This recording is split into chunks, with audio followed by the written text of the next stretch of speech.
Across the United States, many drivers are dealing with historically high gas prices. Before the world crisis, fuel prices were already on the rise, and the crisis overseas has only pushed them up even further. To offset this, the impact of the gas shortage, President Biden announced that over the next 6 months, 1 million barrels of oil will be released for the nation's strategic reserves each day. At the state level, governments are proposing and passing legislation to provide direct relief to residents. These proposals vary widely from fuel tax holidays, like those in Connecticut, Georgia, and Maryland, to direct cash payments, like in New Mexico. Additionally, various states aiming to increase ridership on public transit systems have cut prices by up to 75% to give commuters more options that do not involve using their cars. Now, Connecticut is one of the 3 states to pass a bill eliminating state gasoline taxes to offset increased costs for consumers. The suspension will be in effect through June 30th, and lawmakers hope that this move is going to provide some relief to consumers as they face rising prices due to a number of international dynamics and market instability. In addition to the tax break, the state has also eliminated fares on public buses statewide during that same period. Connecticut's Finance Committee also took the credit in the first step toward creating a new state income tax credit for low and middle income families with children. The Democrat-controlled team has officially endorsed a bill that would immediately create a new $600 per child credit, but Representative Sean Scanlon, the committee's co-chair, said the proposal is going to provide to comply with federal restrictions on how much tax relief Connecticut can offer while it accepts the emergency federal crisis aid. State lawmakers are insisting that the legislature cut income taxes for the middle class this year in a different fashion by expanding from $200 to $300 a tax credit that offsets a portion of municipal property tax bills. The governor needs to do this. The governor has to do this to fill a promise that he made in 2018 when he campaigned for office. This relief would cost about $120 million per year, and the tax break for the working poor costs another $42 million. Like Connecticut, Maryland has also suspended state tax on gasoline. However, this tax holiday only lasts through April 18th, which is coming in a couple days. Now, when signing this bill into law, the governor, Larry Hogan, said this is of course not a cure-all, and market instability will continue to lead to fluctuations in prices. But we will continue to use every tool at our disposal to provide relief for Marylanders.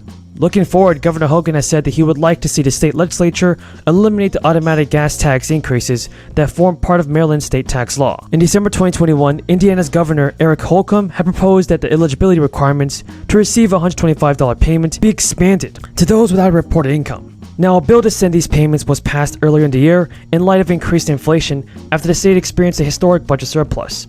In February, the minimum income was eliminated, expanding access to more than 400,000 residents in the state. Those who have yet to receive their check should receive it before May 1st. A bill passed in New Mexico on April 8th will automatically send $500 payments to single tax filers and $1,000 to joint filers. The payments will be sent soon and no actions are needed to claim the payment.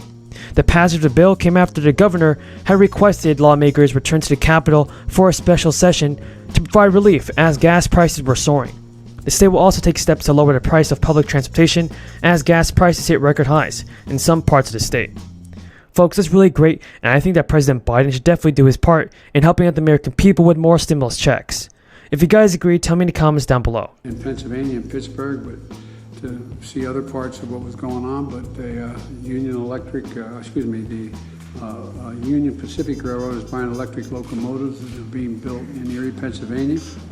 And just yesterday, Tritium announced a new facility in Tennessee that is going to build the electric chargers. They brought in some of them to show us what they're like. And, this legislation that's already been passed, there's 500,000 electric chargers on our highways.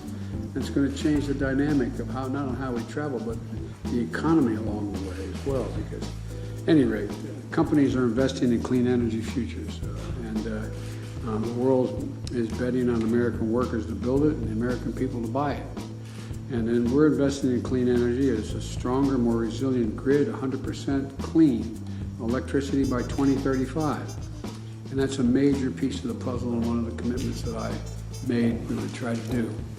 Like the rest of my Build Back Better plan, the clean energy companies of this plan are about lowering prices. That's what this is all about. It's about reducing family energy bills while protecting the grid from extreme weather and making power more reliable. And it's also about jobs. No one knows it better than all of you around this table. The investment is going to support the creation of hundreds of thousands of good-paying jobs all across the country, and how it flows from this, what you're all about to do, God willing. And it's going to make us more economically competitive while reducing pollution and improving public health and helping us meet the moment on climate change, the most important piece of it, in my view. These investments are about today, and they're also about the future. And we can do it without increasing the deficit or raising taxes on anyone making less than $400,000 a year. And 17 Nobel laureates spontaneously in economics spontaneously wrote to me telling me that they believe that this would ease long-term inflation. And so CEOs know exactly why clean energy future matters. It's an incredible opportunity for our country. Social Security. I'm going to do everything that I can to expand Social Security benefits. And, in fact, the best way to expand Social Security is to ask the wealthiest people in our country to pay more into the system by scrapping the cap on income that is subject to the Social Security payroll tax. Mr. President, as you know, right now, a billionaire pays the same amount into Social Security as someone who makes $117,000 a year. You got a multi-millionaire here, somebody's making 50. Some of you may receive your next stimulus check a little later than others. If you are on Social Security, SSI, SSDI, or RRB, then you want to continue watching this fourth stimulus check update because we have a ton of news to go over. So there's a lot of things currently going on in Congress, but the IRS also seems very overwhelmed right now. As this year's tax season begins, about 3/4 of Americans will get an annual tax refund from the IRS. According to data, the annual tax refund is often a family's biggest check of the year. Now it's really great that many people will be receiving an extra payment to help during this crisis. Now, taxpayers can see a repeat of last year in processing. That was when about 30 million taxpayers had their tax returns and refunds held up by the IRS. Now I know many of you are worried about when you can expect to receive your refund check, so let's go over what officials are saying about this. Just this week, Treasury Department officials warned that this year's tax season will be a challenge with the IRS starting to process returns. That is largely due to the IRS' large backlog of returns from 2021. As of December 31st, the agency had 6 million unprocessed individual return, which is really ridiculous. However, it is a significant reduction from a backlog of 30 million in May, but still far higher than the 1 million unprocessed returns that is more typical around the start of tax season. Now I know that this new information may make taxpayers nervous about delays in 2022, but don't worry. According to the IRS, most people should get their refunds within 21 days of filing. But some important news to remember, everybody, is that claiming tax credits may delay the delivery of your tax refund check.